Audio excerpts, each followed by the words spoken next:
കശ്മീരിയത്തിന്റെ പല കാലങ്ങൾ, പല ഋതുക്കൾ, പല ഭാഗധേയങ്ങൾ, കലാപകാലങ്ങൾ കണ്ട ഇരുത്തം വന്ന രാഷ്ട്രീയക്കാരനാണ് 87-കാരൻ വയോധികൻ ഫറൂഖ് അബ്ദുള്ള. നരകവാതിൽ തുറന്ന രാത്രിയുടെ ഓർമ്മയിൽ രാജ്ദീപ് സർദേശായിക്ക് മുന്നിൽ ഒരു കുഞ്ഞിനെ പോലെ കണ്ണു നിറഞ്ഞ് എന്റെ ആഘാതം ഒരിക്കലും മാറില്ല എന്ന വിതുമ്പലാണ്. രാഷ്ട്രീയ സംഘർഷകാലങ്ങളിലൊക്കെ പൊതുവെ ശാന്തനായ നാടിന്റെ മുഖ്യമന്ത്രി ഫറൂഖിന്റെ പുത്രൻ ഒമർ വാക്കുകൾ രൂക്ഷം, ഇതുവരെ കാണാത്തവണ്ണം കോപാകുലൻ. അത് പിതാവിന്റെയും പുത്രന്റെയും മാത്രം വികാരമല്ല. നാടുനടുങ്ങിയ പഹൽഗാം തൊട്ട് ശ്രീനഗർ വരെ, കിഷ്ത്വാർ തൊട്ട് ധോഡ വരെ ആയിരങ്ങൾ പാകിസ്ഥാൻ മുർദാബാദ് എന്ന മുദ്രാവാക്യ പ്രകമ്പനത്തിൽ പറയുന്ന ഒന്നേയുള്ളൂ: നരഭോജികളെ, തീവ്രവാദികളെ, നിങ്ങളുമായി ഞങ്ങൾക്ക് പ്രത്യക്ഷമായോ പരോക്ഷമായോ അന്തർധാരകളില്ല. നിങ്ങൾ ശപിക്കപ്പെട്ടവർ, ഞങ്ങളുടെ നിതാന്ത ശത്രുക്കൾ. പൊടുന്നനെ എല്ലാ സന്തോഷങ്ങളും തീർത്ത് കൺമുന്നിൽ സ്വന്തം അച്ഛൻ, തോക്കിൻ മുനമ്പിൽ ചേതനേറ്റ പേയോർമ്മ, ഏത് പുരുഷനെയും വെല്ലുന്ന സ്ഥൈര്യത്തിൽ, മാതൃകാപരമായ ധൈര്യത്തിൽ പറയലാണ് രാമചന്ദ്രന്റെ മകൾ ആതിര. കൂടപ്പുറപ്പുകളല്ലെങ്കിലും ഇന്ത്യ എന്ന പൊക്കിൾക്കൊടി വികാരത്തിൽ കൂടപ്പുറപ്പുകളായവരാണ്. ബൈസൺ താഴ്വാരത്തെ തീമഴപ്പെയ്ത്തിൽ തണലായവർ, വീണുപോകാതെ കുഞ്ഞുപെങ്ങളെ ഇടം വലം ചേർത്ത് പിടിച്ചവർ രണ്ടുപേർ, സമീർ, മുസാഫിർ. 29 നിസ്സഹായ ശരീരങ്ങളുടെ ആഘാതവേദനയും മറന്നുപോകരുത്. മതങ്ങൾക്കപ്പുറം, ഇസങ്ങൾക്കപ്പുറം എൻ്റെ നാടിൻ്റെ മണ്ണാഴത്തിൽ മനുഷ്യത്വം എന്ന വികാരമാണ് വേരുപടലം ശക്തം. പാവപ്പെട്ടവൻ രാവന്തി പണിയെടുത്താൽ 400 രൂപ കിട്ടുന്ന കുതിരയോട്ടക്കാരൻ കൂലിപ്പണിക്കാരനാണ്. ഈ പാവങ്ങൾ ഇങ്ങനെ വേട്ടയാടൽ എന്തിനാണ് എന്ന ചോദ്യത്തിന് കിട്ടിയ മറുപടി: കഴുത്തിലും നെഞ്ചിലും അടക്കം വെടിയുണ്ടകൾ 3. അവനവന് വേണ്ടിയല്ലാതെ അപരന് വേണ്ടി ചുടുരക്തമൂറ്റി കുലം വിട്ടുപോയവനാണ് സയ്യിദ് ആദിൽ ഹുസൈൻ ഷാ, ഈ രാജ്യത്തിന്റെ രക്തസാക്ഷി. ഖൂൻ കാ ബദല ഖൂൻ, ചോരയ്ക്ക് പകരം ചോര എന്ന മുദ്രാവാക്യം പരിഷ്കൃതകാലത്തിന്റെ മുദ്രാവാക്യമല്ല എന്ന ബോധ്യമുള്ളപ്പോഴും മൈലാഞ്ചി നിറം മാറും മുന്നേ ഹിമാൻഷിയുടെ വൈധവ്യവേദനയിൽ, ആതിരയുടെയും കുഞ്ഞുങ്ങളുടെയും ട്രോമയിൽ, അനാഥവേദനകളിൽ അഹിംസാവാദിയാകാൻ തൽക്കാലം തയ്യാറല്ല. 28 പേരുടെയും ചിതയെരിഞ്ഞ് തീരും മുന്നേ, ആദിൽ ഹുസൈന്റെ കബറിടത്തിലെ പച്ചമണ്ണിന് നനവ് മാറും മുൻപ്, ഏതോ പുനത്തിലൊളിച്ച സൂത്രധാരൻ അധമജീവിയെ, അവൻ വേട്ടത്തേറ്റയുമായി പറഞ്ഞുവിട്ട പേപ്പട്ടികളെ അതേ പോയിന്റ് ബ്ലാങ്കിൽ അകാലത്തിൽ ഉറക്കിക്കിടത്താൽ ഹിംസയല്ല, നീതിയാണ്. അവിടെ ചിന്തുന്ന ചോര, പാപത്തിന്റെ ശമ്പളം, രാജ്യത്തിന് വേണ്ടി വെടിമുനമ്പിൽ വീണുപോയവർക്ക് നാട് നൽകേണ്ട തർപ്പണം, ചോര കൊണ്ടാദരം. പ്രിയ പ്രേക്ഷകർക്ക് എൻകൗണ്ടർ പ്രൈമിലേക്ക് സ്വാഗതം.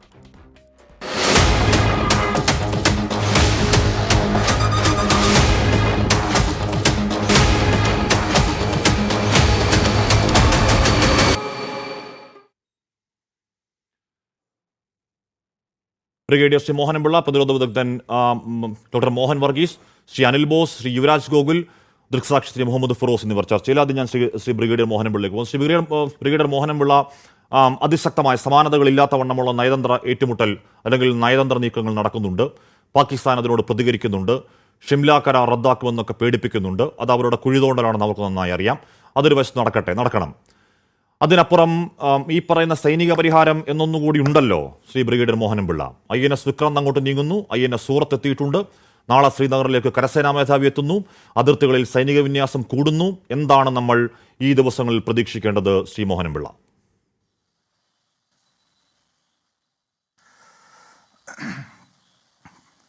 അതായത് ഹിന്ദിയിൽ ഒരു കഹാവത്തുണ്ട്, ഗീതെടുക്കോ മൗത്ത് ആത്തേത്തോ ഷഹർക്കോ ഭാഗ്തേ. അതായത് മലയാളത്തിലൊരു ചൊല്ലുണ്ട്, കുറുക്കൻ അല്ലെങ്കിൽ ചെന്നായ മരണമെടുക്കുമ്പോൾ നഗരത്തിലോട്ട് ഓടും. കാര്യം കാട്ടിലാണെങ്കിൽ അത് എങ്ങനെയെങ്കിലുമൊക്കെ സർവൈവ് ചെയ്യും, നഗരത്തിൽ ചെന്നാൽ അതിൻ്റെ അവസ്ഥ അറിയാമല്ലോ. അതുപോലെയാണ് പാകിസ്ഥാൻ ഇപ്പോൾ തീർച്ചയായിട്ടും ഈ കാര്യങ്ങൾ ചെയ്യുന്നത്. അട്ടാരി ബോർഡർ നമ്മൾ അടച്ചപ്പോൾ വാഗാ ബോർഡർ അടച്ചു. എന്ത് ഫലം? ഒരു പ്രയോജനവുമില്ല. ഇതുകൊണ്ട് ടെററിസ്റ്റത്തിനൊരു പ്രശ്നവും ഉണ്ടാവുന്നില്ല. എയർ ബ്ലോക്ക്, അതുകൊണ്ട് പ്രശ്നം ഉണ്ടാവുന്നില്ല. ഒരു 250-300 നോട്ടിക്കൽ മൈൽ വളഞ്ഞു പോയാലും നമുക്ക് ഡെസ്റ്റിനേഷനിലെത്താം. ഇന്ത്യക്ക് ഒന്നും നടത്താൻ ഒരു നഷ്ടവും വരാൻ പോകുന്നില്ല. നേരെ മറിച്ച് നഷ്ടം വരാൻ പോകുന്നത് ഇത് ഡിക്ലർ ചെയ്ത് കാത്തിരിക്കുന്ന പാകിസ്ഥാന് തന്നെയാണ്. ഇതുവരെയുള്ള അസസ്മെന്റ് വെച്ച് നോക്കുമ്പോൾ അവരെല്ലാ രീതിയിലും ഒരു യുദ്ധത്തിനുള്ള തയ്യാറെടുപ്പ് നടത്തിയിരിക്കുകയാണ് എന്നുള്ളത് വളരെ വ്യക്തമായിട്ട് പറയാം. കാര്യം നയതന്ത്ര ബന്ധം അവസാനിപ്പിച്ചാൽ അടുത്ത സ്റ്റെപ്പ് എന്ന് പറയുന്നത് യുദ്ധമാണ്. അപ്പോൾ തീർച്ചയായിട്ടും അടുത്ത സ്റ്റെപ്പ് നമ്മൾ പറയേണ്ടത്, നിങ്ങളുടെ ഷിംല എഗ്രിമെന്റ് നിങ്ങൾ ബ്ലോക്ക് ചെയ്യുകയാണെങ്കിൽ താഷ്കന്റ് എഗ്രിമെന്റ് ഞങ്ങൾ ബ്ലോക്ക് ചെയ്യുകയാണ്. തൻ്റെ ഇടത്തോടുകൂടി താഷ്കന്റ് എഗ്രിമെന്റ് ഇന്ത്യ ബ്ലോക്ക് ചെയ്ത് കഴിഞ്ഞാൽ അപ്പോൾ അറിയാം. ഇതുവരെയുള്ള വർഷങ്ങളായുള്ള ചർച്ചകളിൽ ഏറ്റവും ആദ്യം ഞാൻ പറയുന്നത്, ഇന്ത്യക്ക് പറ്റിയ ഏറ്റവും വലിയ വീഴ്ച പീർ പഞ്ചാൽ റീജിയൻ, അതായത് താഷ്കന്റ് എഗ്രിമെന്റ് വഴി ലാൽ ബഹദൂർ ശാസ്ത്രി തന്ത്രപൂർവമോ അല്ലാതെയോ സൈൻ ചെയ്തു മേടിച്ചിട്ട് നാട്ടിൽ തിരിച്ചെത്താൻ വയ്യാത്ത ഒരു അബദ്ധം പറ്റിയെന്ന് മനസ്സിലായി തിരിച്ചെത്താൻ വയ്യാത്ത രീതിയിൽ നമ്മുടെ പീർ പഞ്ചാൾ റീജിയൻ പാകിസ്ഥാന്റെ കയ്യിലോട്ട് പോയി എന്നതുകൊണ്ടുള്ള ഒരൊറ്റ അബദ്ധമാണ് വന്നിരിക്കുന്നത്. ഇപ്പോൾ അവർ തന്നെ പറഞ്ഞപ്പോൾ തീർച്ചയായിട്ടും നമുക്ക് പരസ്പര ബഹുമാനമോ പരസ്പര റെസ്പെക്റ്റോ ലൈൻ ഓഫ് കൺട്രോൾ റെസ്പെക്ട് ചെയ്യേണ്ട ആവശ്യമില്ല. കാര്യം ഷിംല എഗ്രിമെന്റ് വെക്കുമ്പോൾ അവർ പറയും അവരുടെ കണ്ടീഷൻസ് വെച്ച് നമ്മൾ എഗ്രി ചെയ്തു. Shrimati Indira Gandhi 93,000 prisoner of war release ചെയ്തു, പറഞ്ഞ വാക്ക് പാലിച്ചു. നേരെ മറിച്ച് അവർ പാലിച്ചില്ല. Line of control international border ആക്കാമെന്ന് പറഞ്ഞിട്ട് ആക്കിയിട്ടില്ല. അവിടെ വീണ്ടും അതേ പ്രശ്നങ്ങൾ തന്നെ. ഇത് ഫെയിലാകാനുള്ള കാരണം എന്താണ്? അതിനകത്ത് കാശ്മീരിനെ കുറിച്ച് മിണ്ടുന്നില്ല. നേരെ മറിച്ച് 1965 ലാഹോർ വരെ എത്തി ഇന്ത്യൻ സൈന്യം. അതുപോലെ തന്നെ മിക്കവാറും പാകിസ്ഥാന് തീർക്കേണ്ട തീരമായി ആൾക്കാർ പറഞ്ഞു കാശ്മീർ പ്രശ്നം പെർമനന്റ് ആയിട്ട് തീർന്നു. കാര്യം കാശ്മീർ നമ്മുടെ അധീനതയിൽ വെച്ചിട്ട് പാകിസ്ഥാന്റെ ഭൂരിഭാഗം ഏരിയയും ഇന്ത്യയും കീഴ്പ്പെടുത്തിയപ്പോൾ അവര് ചെയ്തു വെച്ച ഒരൊറ്റ പരിപാടിയാണ് സന്ധി സംഭാഷണം. അപ്പോൾ സിറ്റുവേഷൻ രണ്ടാണ്. ഇപ്പോഴത്തെ സിറ്റുവേഷൻ അല്ല അന്നത്തെ സിറ്റുവേഷൻ. അന്ന് കോൾഡ് വാർ കൊടുമ്പിരി കൊണ്ട് നിൽക്കുന്ന സമയം അമേരിക്കയുടെ ഏറ്റവും വലിയ രാജ്യമാണ് പാകിസ്ഥാൻ എന്ന് പറയുന്നത്. അതുപോലെ തന്നെ റഷ്യയുടെ ആണ് ഇന്ത്യ എന്ന് പറയുന്നത്. അതുകൊണ്ടാണ് നോർമലായിട്ട് സെക്യൂരിറ്റി കൗൺസിൽ ഇത് അന്വേഷിക്കുമ്പോൾ അറിയുന്നത് ഈ പറയുന്ന അതിന്റെ അതിർത്തികളുള്ള സൈനികരെ മൊത്തം അവർ പിൻവലിക്കുന്നുണ്ട്. അവിടുത്തെ എല്ലാ വീടുകളിലെയും ആളുകളെയും ഏതാണ്ട് നിൽ എന്ന് പറയാവുന്ന രീതിയിൽ അപ്പോ അത് all of A sudden day സംഭവിക്കാൻ പറ്റുന്നതല്ലല്ലോ. എന്നിട്ട് ഇതിനുള്ള എല്ലാ ഒരുക്കങ്ങളും നടത്തിയിട്ട് എല്ലാ കാര്യങ്ങളും ചെയ്തു വെച്ചിട്ട് എന്തൊരു പച്ചക്കള്ളം ഉളുപ്പില്ലാതെ പറയുന്നത് ഞങ്ങൾ അറിഞ്ഞില്ല എന്ന് ബ്രിഗേഡിയർ മോഹൻപിള്ള. അല്ല, ഇത് വളരെ വളരെ വ്യക്തമാണ്. അതായത് ഇന്ത്യയിലെ BSF ഉള്ളതുപോലെ തന്നെ പാകിസ്ഥാന്റെ റേഞ്ചേഴ്സ് ഉണ്ട്. ആ പാകിസ്ഥാൻ റേഞ്ചേഴ്സിനെ കംപ്ലീറ്റ് മാറ്റിയിരിക്കുകയാണ്. മാറ്റിയതിനു ശേഷം അവർക്കറിയാം അവരുടെ ട്രൂപ്സിന് തന്നെ അഡ്വാൻസ് ചെയ്യണമെന്നും ഇന്ത്യ ചുമ്മാതിരിക്കില്ല എന്നും വളരെ വ്യക്തമായിട്ട് അറിയാം. ഐബോൾ ടു ഐബോൾ, അതാണ് അങ്ങോട്ടും ഇങ്ങോട്ടുമുള്ള ഒരു ക്ലോസ് പ്രോക്സിമിറ്റിയുള്ള ഒരു സിറ്റുവേഷനാണ് ഇപ്പോൾ അറേസ് ചെയ്തിരിക്കുന്നത്. അത് നമ്മൾ പക്ഷേ ഒരു കാര്യം പാകിസ്ഥാൻ മറന്നു പോകുന്നു. 65 or 71 അല്ല 2025 എന്ന് പറയുന്നത്. 61 എന്ന് പറഞ്ഞു കഴിഞ്ഞാൽ ഇന്ത്യ ഡിവൈഡ് ചെയ്തതിനു ശേഷം അധികം സമയമായിട്ടില്ല. മിലിറ്ററി ലീഡേഴ്സ് എല്ലാവരും ഓൾമോസ്റ്റ് ഒരേ അക്കാഡമിയിൽ ട്രെയിനിങ് ചെയ്തതിന് ശേഷം, അതായത് സുഹൃത്തുക്കളായിരുന്നു എന്ന് വേണമെങ്കിൽ പറയാം. ഇന്ത്യയിലോട്ടും പാകിസ്ഥാനിലും ആർമിയുടെ കമാൻഡറായി മനേക്ഷയുടെ ബാച്ച്മേറ്റ്സ് ആണ്, അല്ലെ കരിയപ്പയുടെ ബാച്ച്മേറ്റ്സ് ആണ് പാകിസ്ഥാനിലുള്ളത്. ആ ഒരു സിറ്റുവേഷൻ മാറി, തലമുറ മാറി. എന്നിരുന്നാൽ പോലും അവർക്ക് കിട്ടാൻ പോകുന്നത് അങ്ങേയറ്റത്തെ തിരിച്ചടിയായിരിക്കുമെന്ന് അവർ മനസ്സിലാക്കുന്നില്ല. കാരണം 65 എന്ന് പറയുന്നത് 2ാം ലോകയുദ്ധത്തിന് ശേഷം ഏറ്റവും കൂടുതൽ ടാങ്ക് അഡ്വാൻസ് ചെയ്തിട്ടുള്ള ഒരു മൂവ്മെന്റ് അത് കോണ്ടിനെന്റിൽ രേഖപ്പെടുത്തിയിട്ടുണ്ടെങ്കിൽ ഇന്ത്യ പാകിസ്ഥാൻ വാറാണ്. ഏറ്റവും കൂടുതൽ അഡ്വാൻസ് ചെയ്ത് ഇന്ത്യ പാകിസ്ഥാന്റെ കൂടുതൽ ഭാഗവും പിടിച്ചടക്കി. വീണ്ടും ഞാൻ അത് പറയാനുള്ള ഒരു കാര്യം, 3 മെയിൻ കണ്ടീഷൻ എഗ്രിമെന്റ് സൈൻ ചെയ്ത് ഇന്ത്യ പിടിച്ചെടുത്ത സ്ഥലം മൊത്തം വിഡ്രോ ചെയ്യേണ്ടി പുറകോട്ട് വരികയും പഴയതുപോലെ തന്നെ നിൽക്കണമെന്നും പറഞ്ഞ് ആർംഡ് ഫോഴ്സസിന്റെ മൊറാൽ വളരെയധികം ഡൗൺ ചെയ്ത ഒരു സിറ്റുവേഷനാണ് 65 എന്ന് പറയുന്നത്. ഈ 66 എഗ്രിമെന്റ് പോയി നമ്മൾ കഷ്ടപ്പെട്ട് പിടിച്ചെടുത്ത സ്ഥലത്ത് നിന്ന് back to same position, old position എന്ന് പറഞ്ഞ് തിരിച്ചു വരികയായിരുന്നു. അവിടെയാണ് നമുക്ക് തെറ്റുപറ്റിയത്. പക്ഷെ ഇപ്പോൾ അതിനുള്ള അവസരം തന്നിരിക്കുകയാണ്. അവർക്ക് ഷിംല വേണ്ടെങ്കിൽ നമുക്ക് താഷ്കന്തും വേണ്ട, ബൗണ്ടറി വേണ്ട, നമുക്ക് പഴയ സ്ഥലങ്ങൾ നമുക്ക് പിരിച്ചെടുക്കാം. അപ്പൊ പിന്നെ POK എന്ന് പറയുന്ന അവരുടെ അവകാശവാദം അതോടെ അവസാനിപ്പിക്കുകയും ചെയ്യാമല്ലോ. ഞാൻ അങ്ങനെയൊക്കെ എത്താം. ശ്രീ മോഹൻ വർഗീസ്, ഇവിടെ അവർ പറയുന്നത് ജലയുദ്ധം എന്നാണ് പറയുന്നത്. അവർക്ക് അതിനെ പറഞ്ഞാൽ മതിയാവുകയുള്ളൂ.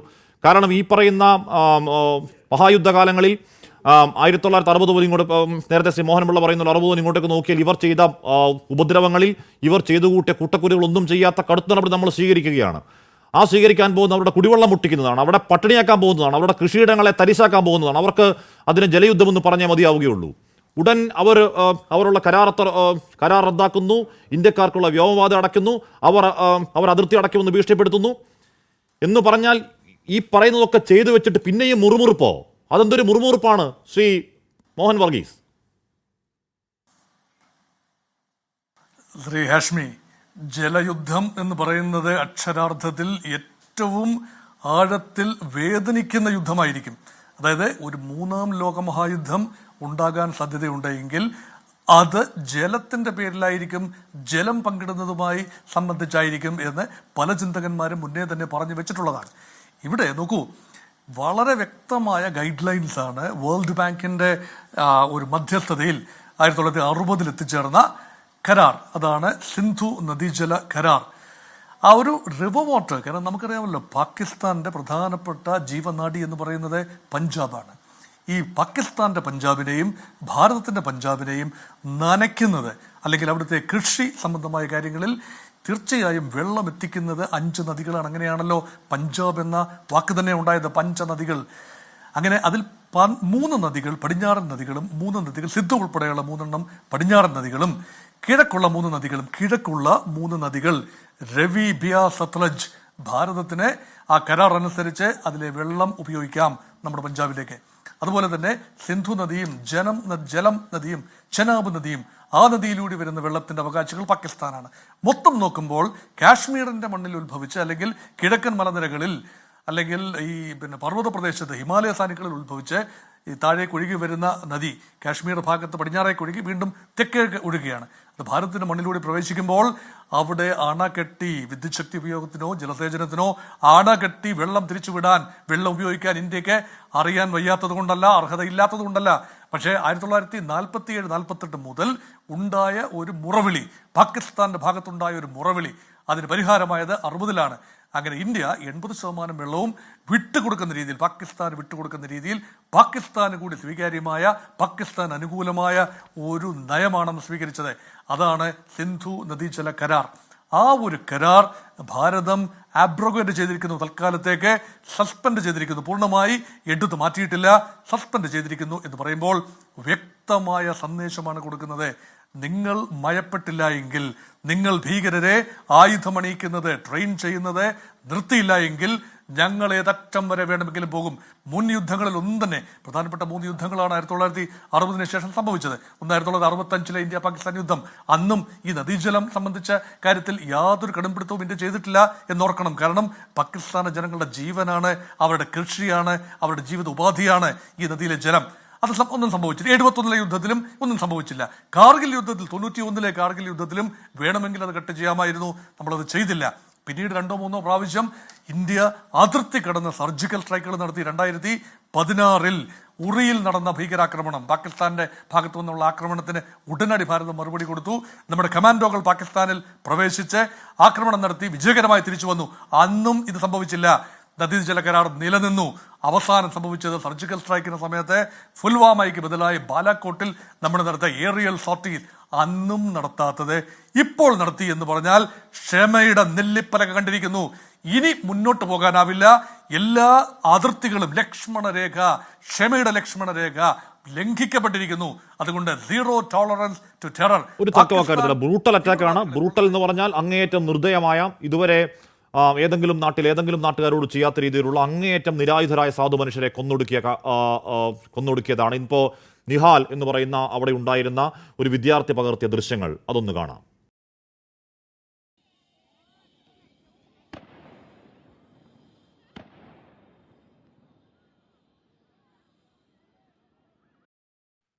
മുഹമ്മദ് ഫിറോസിലേക്ക് പോകുന്നു, ദൃക്സാക്ഷിയാണ്. മുഹമ്മദ് ഫിറോസ്, ഈ ദൃശ്യങ്ങൾ കാണുമ്പോൾ എന്താണ് അവിടെ ഉണ്ടായത് എന്നതിനെക്കുറിച്ച് അങ്ങേയറ്റത്തെ ഞെട്ടലാണ്. ഒരു പ്രകോപനവുമില്ലാതെ, ആർക്കുമാർക്കും മനസ്സിലാവാതെ ആ കറുത്ത വേഷധാരി, ഒരു വെള്ള വസ്ത്രം ധരിച്ച ആളെ സിപ്ലൈൻ അടുത്തു നിന്നും, അതായത് വളരെ ക്ലോസ് റേഞ്ചിൽ ഒരൊറ്റ വെടിക്ക് വെടിവെച്ചിടുകയാണ്. അങ്ങനെ ഈ 4 പേർ പല ദിശകളിൽ നിന്ന് ആക്രമിച്ച കാര്യം, വെടിവെച്ച കേട്ട കാര്യമൊക്കെ നിഹാൽ പറയുകയായിരുന്നു. താങ്കൾ അവിടെ ഉണ്ടായിരുന്ന ആളാണ്. എന്താണ് ആ ഓർമ്മ? ഞങ്ങൾ ഭീകരാക്രമണം നടക്കുന്ന സമയത്ത് ഞങ്ങൾ ആ സ്പോട്ടിലേക്ക് എത്തിയിട്ടുണ്ട്. അതായത് ഞങ്ങൾ 22 പേരുണ്ടായിരുന്നു. ഞങ്ങൾ 3 ടീമായിട്ടാണ് യാത്ര ചെയ്തിരുന്നത്. അപ്പോൾ ആദ്യത്തെ ടീമിൽ ഞങ്ങളുണ്ടായിരുന്നു, ഞാൻ ഉൾപ്പെടെ ഉണ്ടായിരുന്നു. ആദ്യത്തെ ടീം അവിടെ എത്തുന്ന സമയത്താണ് ഈ സംഭവം അവിടെ നടക്കുന്നത്. പക്ഷേ ഞങ്ങൾക്ക് കൃത്യമായി എന്താണ് എന്ന് മനസ്സിലായിരുന്നില്ല. കാരണം ഭയങ്കര ശബ്ദം കേൾക്കുന്നു, എന്തൊക്കെയോ സൗണ്ട് ഇങ്ങനെ വന്നിട്ടുണ്ടായിരുന്നു. ഞങ്ങൾ തീരെ പ്രതീക്ഷിക്കുന്നില്ലല്ലോ. നമ്മളെ സംബന്ധിച്ച് ഇങ്ങനെ ഒരു അനുഭവം തന്നെ നമ്മളുടെ മുന്നിലില്ല. നമ്മൾ പത്രത്തിലൊക്കെ കേട്ട അനുഭവങ്ങൾ മാത്രമേ ഉള്ളൂ. അപ്പോൾ അങ്ങനെ ഒരു സാഹചര്യം നമ്മൾ മുമ്പ് ഫേസ് ചെയ്യാത്തതുകൊണ്ട് തന്നെ നമുക്കിത് എന്താണെന്ന് മനസ്സിലാവുന്നില്ല. പക്ഷേ ഈ സംഭവം നടന്ന ഉടനെ തന്നെ കംപ്ലീറ്റ് അവിടെയുള്ള ആളുകളും, ഞങ്ങളുടെ ഗൈഡ്, അതുപോലെ ഡ്രൈവർ ഉൾപ്പെടെയുള്ള ആളുകൾ അവിടെ ഉണ്ടായിരുന്ന മുഴുവൻ ആളുകളെയും കവർ ചെയ്തു. അവർ ഞങ്ങളങ്ങനെ പൊതിഞ്ഞ് നിൽക്കുകയായിരുന്നു. അവർ പൊതിഞ്ഞ് നിന്നിട്ട് ഞങ്ങൾ മുഴുവൻ വണ്ടിയിലേക്ക് കയറ്റാണ്. ആ സമയത്ത് ഞങ്ങളിങ്ങനെ ചോദിക്കുന്നുണ്ട്, എന്താണ് പ്രശ്നം എന്ന് ചോദിക്കുന്നുണ്ട്. അവരാരും അതിന് കൃത്യമായി മറുപടി ഒന്നും പറയുന്നില്ല. പക്ഷേ അവിടെയുള്ള ജനങ്ങളാകെ പാനിക്കായി അങ്ങോട്ടും കൂടുന്നുണ്ട്. അവർ ഞങ്ങളോട് പറഞ്ഞു, നിങ്ങൾ വേഗം വണ്ടിയിലേക്ക് കയറി, ചെറിയൊരു പ്രശ്നമുണ്ട്, ഇവിടെ സേഫ് അല്ല, വേഗം കയറുമെന്ന് പറഞ്ഞിട്ട് അവർ ഞങ്ങളെ കയറ്റി. അവർ ഞങ്ങളങ്ങനെ റൗണ്ട് ചെയ്തിട്ടാണ് അവർ നിൽക്കുന്നത്. അവരങ്ങനെ ഞങ്ങൾക്ക് പിന്നെ മനസ്സിലായത് ഇനി എന്തെങ്കിലും അറ്റാക്ക് വരികയാണെങ്കിൽ ഞങ്ങളെ ബാധിക്കാതിരിക്കാൻ വേണ്ടിയിട്ടാണ് അവിടെയുള്ള ആളുകൾ ഞങ്ങളെ റൗണ്ട് ചെയ്ത് നിന്നിരുന്നത്. ധാരാളം ആളുകൾ അവിടുത്തെ ഈ ഗൈഡുകൾ, അതുപോലെ തന്നെ ഈ ടാക്സി ഡ്രൈവേഴ്സ് ഉൾപ്പെടെയുള്ള ആളുകൾ അവിടെ ഉണ്ട്. അപ്പോൾ സ്വാഭാവികമായിട്ടും അങ്ങനെ ഒരു സാഹചര്യത്തിലാണ് ഞങ്ങൾ പോയി എത്തപ്പെടുന്നത്. അവിടുത്തെ ആളുകൾ യഥാർത്ഥത്തിൽ ഞങ്ങളെ രക്ഷപ്പെടുത്തുകയായിരുന്നു. ഞങ്ങൾ വേഗം വണ്ടി കയറ്റി അതിവേഗതയിൽ ഞങ്ങൾ അവിടുന്ന് പാക്ക് ചെയ്യുകയാണ് ചെയ്തത്. എന്ന് പറഞ്ഞാൽ ഇപ്പോൾ ഈ ദിവസങ്ങളിൽ നേരത്തെ ഇവിടെ ഇടപ്പള്ളിയിലെ ശ്രീ രാമചന്ദ്രൻ്റെ മകൾ പറയുന്നുണ്ടായിരുന്നു, മുസാഫർ സമീർ എന്ന് പറയുന്ന അവരുടെ ഡ്രൈവറും ഏത് രീതിയിലാണ് അവസാനം വരെ കൂടെ നിന്നത് എന്നും സഹോദരങ്ങൾ ഒരു സഹോദരബന്ധം ഉണ്ടായത് എങ്ങനെയാണ് ഒരു ദിവസം കൊണ്ട് എന്നതിനെക്കുറിച്ചൊക്കെ പറയുന്നുണ്ടായിരുന്നു. അവിടെ വലിയ മലകൾക്ക് മുകളിൽ നിന്നും തോളിലേറ്റി കുതിരപ്പുറത്ത് മനുഷ്യയേറ്റുന്നത് പോലെ തോളിലേറ്റി കൊണ്ടുവരുന്ന അവിടുത്തെ പ്രദേശവാസികളെ കണ്ടു. രക്ഷാപ്രവർത്തനത്തിന് ആദ്യ മണിക്കൂറുകളിൽ പ്രദേശവാസികൾ അവരുടെ ജീവൻ പണയം വെച്ച് അവിടെ നിന്നു എന്നതല്ലേ ബോധ്യം ശ്രീ ഫിറോസ്? അവിടുത്തെ പ്രദേശവാസികളാണ്. ഞങ്ങളവിടെ ഇറങ്ങിയ സമയത്ത് ഈ സംഭവം ഉണ്ടായ ഉടനെ തന്നെ ഞങ്ങളെ കവർ ചെയ്യാനെത്തിയത് മുഴുവൻ അവിടുത്തെ പ്രദേശവാസികളാണ്. അവർ തന്നെയാണ് ഞങ്ങളെ ഉടൻ വണ്ടിയിലേക്ക് കയറ്റിയതും അവിടുന്ന് പറഞ്ഞയക്കുന്നതും ഒക്കെ. അവരുടെ ഞങ്ങളെ മാത്രമല്ല, അവിടെയുള്ള മുഴുവൻ ടൂറിസ്റ്റുകളായിട്ട് വന്ന ആളുകളെ മുഴുവൻ അവിടുന്ന് വാഹനത്തിൽ കയറ്റി പാക്ക് ചെയ്യുന്നതും അവർ ആളുകളെ കവർ ചെയ്ത് നിൽക്കുന്നതും ഒക്കെ അവിടുത്തെ ആ നാട്ടുകാരായിട്ടുള്ള ആളുകൾ തന്നെയാണ്. ഓക്കെ.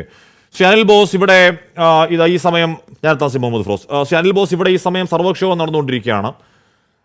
ഈ പറയുന്ന അങ്ങേയറ്റത്തെ ആഘാതത്തിൻ്റെ ട്രോമ, അങ്ങേയറ്റത്തെ ആഘാതത്തിൻ്റെ ഞെട്ടൽ, അതിൽ രാജ്യം ഒരുമിച്ച് നിൽക്കേണ്ട ആവശ്യകതയെക്കുറിച്ചൊക്കെ പറയുമ്പോൾ തന്നെ ഈ അവിടെ ഉണ്ടായ ഇൻ്റലിജൻസ് ഫെയിൽവറിനെ കുറിച്ചും സുരക്ഷാ വീഴ്ചയെക്കുറിച്ചും ഒക്കെ സർവ്വക്ഷയോഗത്തിൽ പറയും എന്നാണ് അറിയാൻ കഴിയുന്നത്. അത് ഏത് എക്സ്റ്റൻറ്റിൽ പറയുമോ എന്നറിയില്ല. എന്തായാലും ഈ മുംബൈ ഭീകരാക്രമണത്തിൻ്റെ സമയത്ത് BJP അവിടുത്തെ ശിവരാജ് പാട്ടീലിനെ രാജി ആവശ്യപ്പെട്ടിട്ടുണ്ട്. പാട്ടീൽ ഒരു ഘട്ടത്തിൽ രാജി വെച്ചിട്ടുണ്ട്. അതൊക്കെ ഇവിടെ ഈ രാജ്യത്ത് നടക്കാത്തതല്ല. ഈ ഘട്ടത്തിൽ അവിടെ ഉണ്ടായ മറ്റു പ്രശ്നങ്ങളെപ്പറ്റി പറയാതിരിക്കുക എന്നതാണോ, അതോ അത് രാഷ്ട്രീയമായി ഉന്നയിക്കേണ്ടതില്ല എന്നതാണോ കോൺഗ്രസിന്റെ ബോധ്യം? Advocate Anil boss. അല്ല, രാജ്യത്തിൻ്റെ ദേശീയ ഐക്യം നിലനിർത്താൻ വേണ്ടി നമ്മുടെ ആത്മാഭിമാനത്തിനും നമ്മുടെ സ്വതന്ത്രമായ ചിന്താഗതിക്കും പരിക്കേൽപ്പിച്ചുകൊണ്ട് രാജ്യത്തെ വലിയ ഞെട്ടലിലേക്ക് തള്ളിവിട്ട ഈ സംഭവത്തിൽ ഗവൺമെൻറ് എടുക്കുന്ന പോസിറ്റീവായ എല്ലാ സ്റ്റെപ്പിനും ഇന്ത്യയിലെ പ്രതിപക്ഷത്തിൻ്റെയും പ്രത്യേകിച്ച് ഇന്ത്യൻ നാഷണൽ കോൺഗ്രസിൻ്റെയും സമ്പൂർണ്ണമായ പിന്തുണ ഉണ്ടാകും എന്ന് കോൺഗ്രസ് പാർട്ടിയുടെ ബഹുമാനനായ പ്രസിഡന്റ് ശ്രീ മല്ലികാർജുൻ ഖാർഗെ തന്നെ വ്യക്തമാക്കിയിട്ടുണ്ട്. രാജ്യം ഒന്നായി നിൽക്കണം. ഒന്നായി നിന്ന് രാജ്യത്തെ തകർക്കാൻ ശ്രമിക്കുന്ന ഈ തീവ്രവാദ ശക്തികൾക്കെതിരെ പോരാടണം എന്നുള്ള കാര്യത്തിൽ നമുക്കാർക്കും യാതൊരു വിധമായ തർക്കവുമില്ല. അതിന് കക്ഷി രാഷ്ട്രീയമില്ല, ജാതിമത ചിന്തയില്ല. നിരുപാധിക പിന്തുണ തന്നെയാണ് കോൺഗ്രസിൻ്റെ ഭാഗത്തുനിന്നും ഇന്ത്യയിലെ പ്രതിപക്ഷത്തിൻ്റെ ഭാഗത്തുനിന്നും രാജ്യത്തിൻ്റെ സുരക്ഷയ്ക്കായും ഐക്യത്തിനായും ഉണ്ടാകുന്നത്. ആ കാര്യത്തിൽ ഒരു തർക്കവും വേണ്ട കാശ്മീർ. പക്ഷേ ഏറ്റവും പ്രധാനപ്പെട്ട കാര്യം, ഇന്ന് ഇപ്പോൾ വിവിധ മാധ്യമങ്ങളിലൂടെ നമ്മൾ തന്നെ കണ്ട ഒരു കാര്യം, ഈ പഹൽഗാമിൽ ഉണ്ടായിരുന്ന ആ സമയത്ത് ദൃക്സാക്ഷികളായിട്ടുള്ള അനുഭവസ്ഥരായിട്ടുള്ള ആളുകളുടെ കൃത്യമായ പ്രതികരണങ്ങൾ നമ്മുടെ മാധ്യമങ്ങളിൽ വരുന്നുണ്ട്. ആ മാധ്യമങ്ങളിൽ വരുന്നത്, നമ്മളൊക്കെ കാശ്മീരിൽ പോയിട്ടുള്ളവരാണ്, ശ്രീനഗറിൽ പോയിട്ടുള്ളവരാണ്, ഈ പ്രദേശങ്ങളിൽ താമസിച്ചിട്ടുള്ളവരാണ്. അവിടെയൊക്കെ ഓരോ സ്റ്റെപ്പിലും സെക്യൂരിറ്റി സംവിധാനം, ബീറ്റ്, മുഴുവൻ കാര്യങ്ങളുമുള്ള ഇടങ്ങളാണ്. ഇപ്പോൾ ഈ ചർച്ചയിൽ തന്നെ സൈനിക മേഖലയിൽ പ്രാവീണ്യമുള്ള ആളുകൾ പങ്കെടുക്കുന്നുണ്ട്. അവർക്കെല്ലാം അറിയാം പോയിൻ്റ് ഓരോ സ്ഥലങ്ങളിലും, ഈ അനന്തനാഗിലാണെങ്കിലും നമ്മൾ കടന്നു പോകുന്ന ഓരോ വഴികളിലും വളരെ കൃത്യമായ സുരക്ഷാ ക്രമീകരണങ്ങൾക്കായുള്ള സൈനിക ഉദ്യോഗസ്ഥന്മാരെ നിയോഗിച്ചിട്ടുണ്ട്.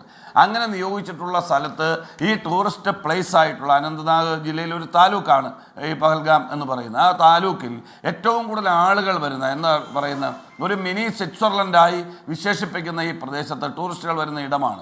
പക്ഷെ അവിടെ ഈ പറയുന്ന സുരക്ഷ ഉണ്ടായില്ല എന്ന് സംഭവ സ്ഥലത്തുണ്ടായിരുന്ന ആളുകളുടെ പ്രതികരണം, എൻ്റെയോ കാശ്മീരുടെയോ പ്രതികരണമല്ല, നേർസാക്ഷികളുടെ പ്രതികരണം വന്നിട്ടുണ്ട് എങ്കിൽ സ്വാഭാവികമായി അത് പരിശോധിക്കപ്പെടണമെന്ന് പറയാനുള്ള ബാധ്യത നമുക്ക് ഓരോരുത്തർക്കുമുണ്ട്. ആ ബാധ്യത ഉറപ്പായും സർവകക്ഷി യോഗത്തിൽ പിന്നെ ഇന്ത്യ സഖ്യത്തിൻ്റെ ഭാഗമായിട്ട് അല്ലെങ്കിൽ പ്രതിപക്ഷത്തിൻ്റെ ഭാഗമായിട്ട് കക്ഷി രാഷ്ട്രീയ പാർട്ടിയുടെ പ്രതിനിധികൾ എന്നുള്ളതിനുള്ള ആളുകൾ ഉന്നയിക്കുമെന്നുള്ള കാര്യത്തിൽ തർക്കം വേണ്ട.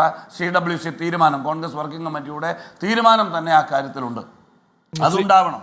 പക്ഷേ സുരക്ഷാ വീഴ്ച ഉണ്ട് എന്ന് കിട്ടുന്ന വിവരങ്ങളുടെ അടിസ്ഥാനത്തിൽ അത് ചൂണ്ടിക്കാണിക്കുന്നു എന്നതുകൊണ്ട് രാജ്യത്തിൻ്റെ ഐക്യത്തിന് ഭംഗം വരുന്ന, രാജ്യത്തിനെതിരായി പെരുമാറുന്ന ശക്തികൾക്കെതിരെ ഉള്ള പോരാട്ടത്തിൽ വെള്ളം ചേർക്കുന്ന ഒരു സമീപനവും പ്രതിപക്ഷത്തിൻ്റെ ഭാഗത്തുണ്ടാവില്ല. നിരുപാധിക പിന്തുണയാണ് ഉണ്ടാവുക. രാജ്യം ഒന്നായി നിൽക്കണം. നമ്മുടെ ഈ രാജ്യത്ത് കടന്നു കയറി രാജ്യത്തിൻ്റെ ഐക്യം തകർക്കാൻ ശ്രമിക്കുന്ന ഏത് തീവ്രവാദികളും മതഭീകരനാണെങ്കിലും അവർക്കെതിരെ കാർക്കശ്യമുള്ള നടപടികൾ ഉണ്ടാകണം. പക്ഷെ ബോധപൂർവം ഈ സംഭവം നടന്നതിന് ശേഷം നടക്കുന്ന ചില ശ്രമങ്ങൾ കാണാതെ പോകാൻ കഴിയില്ല. കേവലം ഒരു സമുദായത്തെ, ഒരു മതത്തെ മുൾമുനയിൽ നിർത്തി ആക്രമിക്കാൻ നടത്തുന്ന ശ്രമങ്ങൾ പലയിടങ്ങളിലും നമുക്ക് കാണാൻ കഴിയുന്നു. അത് രാജ്യത്തിന് ഭീഷണിയാണ്. ഈ രാജ്യത്ത് കടന്നു കയറി ആക്രമണം നടത്തിയ തീവ്രവാദികൾക്ക് തത്തുല്യമായ പ്രവൃത്തിയാണ് ഇതിനെ ഒരു മതത്തെ വേട്ടയാടുന്ന രീതിയിലേക്ക് വ്യാഖ്യാനിക്കാൻ നടക്കുന്ന ചില കേന്ദ്രങ്ങളിൽ നിന്നുള്ള ശ്രമങ്ങൾ എന്ന് നമുക്ക് കാണാതിരിക്കാൻ കഴിയില്ല. ഇവിടെ താങ്കളുടെ ഇൻട്രോയിൽ പറഞ്ഞു, സമീറിനെ കുറിച്ച്, മുസാഫിറിനെ കുറിച്ച്, ഹുസൈനെ കുറിച്ചൊക്കെ നിങ്ങൾ പറഞ്ഞു. ഈ രാജ്യത്തിൻ്റെ ദേശീയ മുസ്ലിം എന്ന് പറയുന്ന, ഈ രാജ്യത്തെ സ്നേഹിക്കുന്ന, വളരെ വൈകാരികമായി രാജ്യത്തോടൊപ്പം സ്വന്തം ജീവൻ ബലി കൊടുത്ത് നമ്മുടെ നാട്ടിൽ തീവ്രവാദത്തിനെതിരായി അതിനിരയായ ആളുകളെ സംരക്ഷിക്കാൻ പോരാട്ടം നടത്തി ജീവൻ ബലി കൊടുത്ത ആളുകൾ ഇവിടെ നിൽക്കുമ്പോൾ ഒരു സമുദായത്തെയും മതത്തെയും വേട്ടയാടുന്ന തരത്തിലുള്ള പ്രചരണങ്ങൾ അനുവദിക്കാൻ കഴിയില്ല. അത് എന്തുദ്ദേശത്തോടു കൂടി ആര് ചെയ്താലും അതിനെ നമുക്ക് നഖശികാന്തം ഭീകരവാദികളെ എതിർക്കുന്നത് പോലെ തന്നെ എതിർക്കേണ്ടി വരും. ആ കാര്യത്തിൽ തർക്കമില്ല. രാജ്യം ഒന്നായി നിൽക്കണം, ഈ രാജ്യം ഒറ്റക്കെട്ടായി നിൽക്കണം. രാജ്യത്തിനെതിരെ വരുന്ന ശക്തികൾക്കെതിരെ അത്യുജ്വലമായ ഒറ്റക്കെട്ടായ തിരിച്ചടിക്കണം എന്ന് തന്നെയാണ് അഭിപ്രായം. ആ കാര്യത്തിൽ നമുക്കാർക്കും രാഷ്ട്രീയമില്ലെന്നേ. നമ്മൾ തിരിച്ചടിക്കണം എന്ന പതിവ് വാക്കിനപ്പുറം ഇതിന് കാരണക്കാരായവരെ കൊന്നുകളയണം എന്ന് നമ്മൾ പറയല്ലേ, അതിനപ്പുറം ഇല്ലല്ലോ.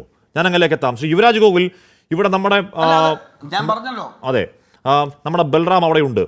ഈ പറയുന്ന പഹൽഗാമിലേക്ക്, ഈ പറയുന്ന മേഖലയിലേക്ക് കയറി പോകുന്നതിന് തൊട്ടു താഴെ CRPF സൈനിക ക്യാമ്പാണ്. അവിടെ 3 ടയർ സെക്യൂരിറ്റിയാണ്.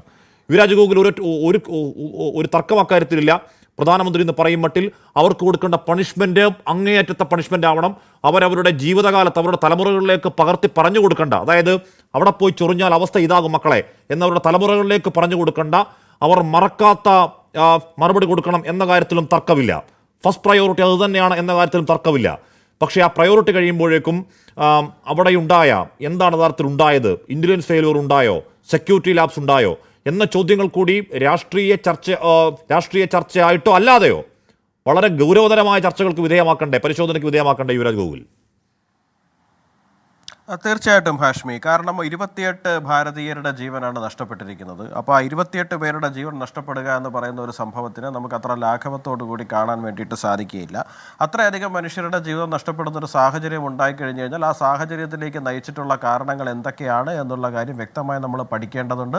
ആ പഠിച്ചിട്ട് അതിനകത്ത് നടപടികൾ ഉണ്ടാകേണ്ടതുണ്ട്. ആ കാര്യത്തിലൊന്നും ആർക്കും തന്നെ യാതൊരു തരത്തിലുള്ള എതിരഭിപ്രായമോ തർക്കമോ ഇല്ല. പക്ഷേ നമ്മളൊരു കാര്യം മനസ്സിലാക്കേണ്ടതെന്ന് പറഞ്ഞു കഴിഞ്ഞാൽ കഴിഞ്ഞ കുറച്ച് കാലങ്ങളായിട്ട് എനിക്ക് ഒരല്പം വളരെ ഉത്തരവാദിത്വ ബോധത്തോടു കൂടി കുറച്ച് ഗൗരവമായിട്ട് അഡ്രസ്സ് ചെയ്യേണ്ട ഒരു വിഷയമായതുകൊണ്ട് ഞാൻ അതിനകത്ത് സംസാരിക്കുകയാണ്. ഒരു 2 to 3 മിനിറ്റ്സ് എനിക്കാണ് അൺഇൻറ്ററപ്റ്റഡ് തരണം എന്ന് ഞാൻ റിക്വസ്റ്റ് ചെയ്യുകയാണ്.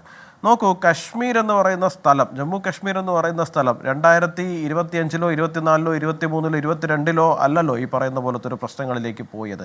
നമുക്കറിയാവുന്ന കാലം മുതൽ 1947 മുതൽ തുടങ്ങി 2025 വരെയും ഒന്നല്ലെങ്കിൽ മറു സമയത്ത് കശ്മീർ ഇങ്ങനെ പോയിക്കൊണ്ടേയിരിക്കുകയായിരുന്നു. നമ്മുടെയൊക്കെ കുട്ടിക്കാലത്ത് പത്രമെടുത്ത് തുറന്നു കഴിഞ്ഞാൽ കശ്മീരിലെ ഏതെങ്കിലുമൊക്കെ ഒരു മേഖലയിൽ ബോംബ് പൊട്ടിക്കുന്ന അല്ലെങ്കിൽ എത്ര പേര് കൊല്ലപ്പെട്ടിരിക്കുന്ന, സിവിലിയൻസ് കൊല്ലപ്പെട്ടിരിക്കുന്ന വാർത്തകളിലൂടെ വായിച്ച് അത് വളരെ നോർമലൈസ്ഡ് ആയിട്ട് പോയ സാഹചര്യത്തിലൂടെയാണ് നമ്മളെല്ലാവരും തന്നെ കടന്നു വന്നിട്ടുള്ളത്. ആ കാര്യത്തിൽ കേട്ടുകൊണ്ടിരിക്കുന്ന പ്രേക്ഷകർക്ക് ആർക്കും തന്നെ എതിരഭിപ്രായം ഉണ്ടാവുമെന്ന് എനിക്ക് തോന്നുന്നില്ല. പക്ഷെ നമ്മൾ മനസ്സിലാക്കേണ്ടുന്ന കാര്യം 2022 മാത്രം കശ്മീരിൽ എത്തിയിരിക്കുന്ന വിനോദസഞ്ചാരികളുടെ എണ്ണം എന്ന് പറയുന്നത് 1,88,00,000. 2023 അത് 2,12,00,000. 2024 2,35,00,000. അതായത് കഴിഞ്ഞ 3 വർഷങ്ങളിൽ മാത്രം 6,35,00,000 ടൂറിസ്റ്റുകളാണ് കശ്മീരിലേക്ക് കടന്നു വന്നിട്ടുള്ളത്. അതിനകത്ത് വിദേശികളുണ്ട്, സ്വദേശികളായിട്ടുള്ള ആൾക്കാരും ഉണ്ട്. എനിക്ക് ഉറപ്പാണ് ഈ 2025 ഈ 4 മാസത്തിനിടയിൽ മാത്രം 1 കോടിയിലധികം, കാരണം ഒമർ അബ്ദുള്ള തന്നെ പറഞ്ഞത് നമ്മൾ ഇത്തവണ 3 കോടിയിലധികം ടൂറിസ്റ്റുകളെ ലക്ഷ്യമിടുന്നു എന്നാണ്. അതായത് ഇപ്പോൾ 1/3 കഴിഞ്ഞു 2025. തീർച്ചയായിട്ടും 1 കോടിയിലധികം ടൂറിസ്റ്റുകൾ ഇവിടെ എത്തിയിട്ടുണ്ട്. അതായത് 7 കോടി ആൾക്കാർ കഴിഞ്ഞ 3-3.5 വർഷത്തിനിടയിൽ ഈ പറയുന്ന കശ്മീരിൻ്റെ മണ്ണിലേക്ക് എത്തിയിട്ടുണ്ട്. അവർക്ക് ആർക്കും തന്നെ ഒരു പോറലില്ലാതെ തിരിച്ചു പോകാൻ പറ്റുന്ന ഒരു സാഹചര്യം ഒരു കാലഘട്ടത്തിൽ ഭാരതത്തിലെ ടെറർ ഹബ്ബായിരുന്നിട്ടുള്ള കശ്മീരിൽ ഉണ്ടാക്കാൻ സാധിച്ചിട്ടുണ്ട് എന്നുണ്ടെങ്കിൽ അത് തീർച്ചയായിട്ടും നമ്മൾ ഇന്നീ പറയുന്ന സെക്യൂരിറ്റി ഫോഴ്സസിൻ്റെയും നമ്മുടെ രഹസ്യാന്വേഷണ ഏജൻസികളുടെയൊക്കെ മെറിറ്റായിട്ട് തന്നെയാണ് നമ്മൾ അതിനെ കാണേണ്ടത്. അത് അവരുടെ പ്രവർത്തനത്തിൻ്റെ ഒരു ഔന്നത്യമായിട്ട് നമ്മളത് കൺഗ്രാജുലേറ്റ് ചെയ്യപ്പെടേണ്ടത് തന്നെയാണ്. പക്ഷേ ഈ ഇൻ്റലിജൻസിൻ്റെ ഒരു വിഷയം എന്ന് പറയുന്നത്, സെക്യൂരിറ്റി ഫോഴ്സസിൻ്റെ വിഷയം എന്ന് പറഞ്ഞു കഴിഞ്ഞാൽ 100 ദിവസം ഒരു എററും ഇല്ലാതെ വർക്ക് ചെയ്തിരുന്നാലും 101ാം ദിവസം വരാൻ പറ്റുന്ന അല്ലെങ്കിൽ പറ്റിയേക്കാവുന്ന ഒരു പാകപ്പിഴയുടെ കാര്യത്തിൽ എപ്പോഴും ബ്ലെയിം ചെയ്യപ്പെടാൻ പറ്റുന്ന ഒരു ജോബ് എന്ന് തന്നെയാണ് നമ്മൾ അതിനെ വിശേഷിപ്പിക്കുന്നത്. ബ്ലെയിം ഗെയിം അല്ല ഞാൻ പറയുന്നത്. ഒരു പിഴവ്, ഒരു തലമുടി ഇഴ 100ആയി കീറുന്നതിന്റെ ഒരു ഭാഗത്തിന്റെ അത്ര പോലും പിഴവ് സംഭവിച്ചുകൂടാ. അങ്ങനെ പിഴവ് സംഭവിച്ചാൽ സംഭവിക്കുന്ന എന്താണ്?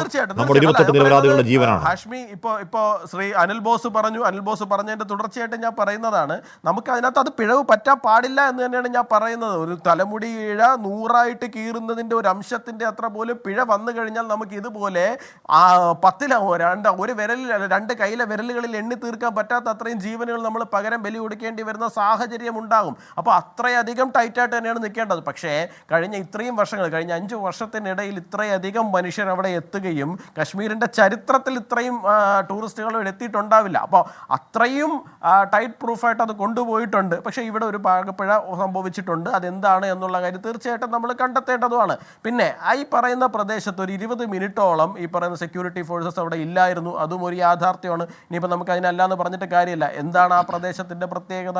അവിടെ എന്താണ് ഈ ഇടക്കാലത്ത് മാത്രമാണ്, കഴിഞ്ഞ ഒരു 5-6 മാസങ്ങളായിട്ട് മാത്രമാണ് ഈ മിനി സ്വിറ്റ്സർലൻഡ് എന്നറിയപ്പെടുന്ന ഈ ഭാഗത്തേക്ക് ടൂറിസ്റ്റുകൾ പോയി തുടങ്ങിയിട്ടുള്ളതെന്നാണ് പല ടൂർ ഓപ്പറേറ്റർമാരോട് സംസാരിക്കുമ്പോൾ ഞാൻ മനസ്സിലാക്കുന്നത്. ആളുകളുടെ ഒരു സഞ്ചാരം വലുതായിട്ടില്ലാതിരുന്ന, വലിയ ശ്രദ്ധയൊന്നും ഇല്ലാതിരുന്ന ഒരു പ്രദേശം കഴിഞ്ഞ കുറച്ച് മാസങ്ങൾക്ക് മുമ്പ് മാത്രം ചില റീലുകളിലൂടെ ഫേമസ് ആവുകയും ആളുകൾ ചെറുതായിട്ട് അങ്ങോട്ട് പോകാനും തുടങ്ങി.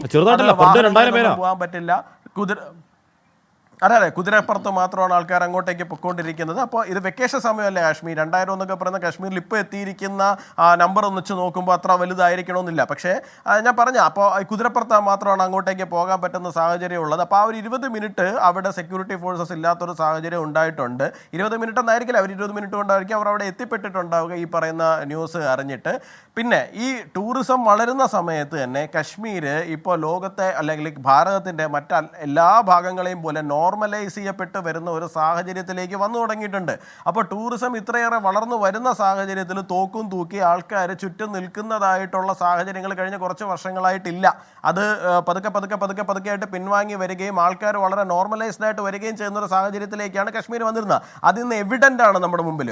ഒരു കാലഘട്ടത്തിൽ ജമ്മു കശ്മീരിൽ പോയിട്ട് ത്രിവർണ്ണ പതാക ഉയർത്താൻ പറ്റില്ല എന്ന് പറയുന്ന ഒരു സാഹചര്യത്തിൽ നിന്ന് ഇന്ന് കശ്മീർ വാലിയിൽ മതമോ ജാതിയോ ഒന്നും നോക്കാതെ മുസൽമാന്മാരും ഹിന്ദുക്കളും എല്ലാവരും ഒരുമിച്ച് ചേർന്ന് പാകിസ്ഥാന്റെ കൊടി കത്തിക്കുന്ന, ജമ്മു കാശ്മീരിന്റെ ചരിത്രത്തിൽ അങ്ങനെ ഉണ്ടായിട്ടില്ല, പാകിസ്ഥാന്റെ കൊടി കത്തിക്കുന്ന, ഭാരത പതാക നെഞ്ചോട് ചേർത്ത് ജാതി മതഭേദങ്ങൾക്കെന്നെ ജനങ്ങൾ തെരുവിലേക്ക് ഇറങ്ങുന്ന അവിടുത്തെ ചെറുപ്പക്കാർ ഞങ്ങൾക്കിപ്പോ ഇടുന്നതെന്ന് തീവ്രവാദികളുടെ മുഖത്തു എന്തോ ചെറിയ പ്രശ്നം ഞാൻ അങ്ങനെ കേട്ടാം.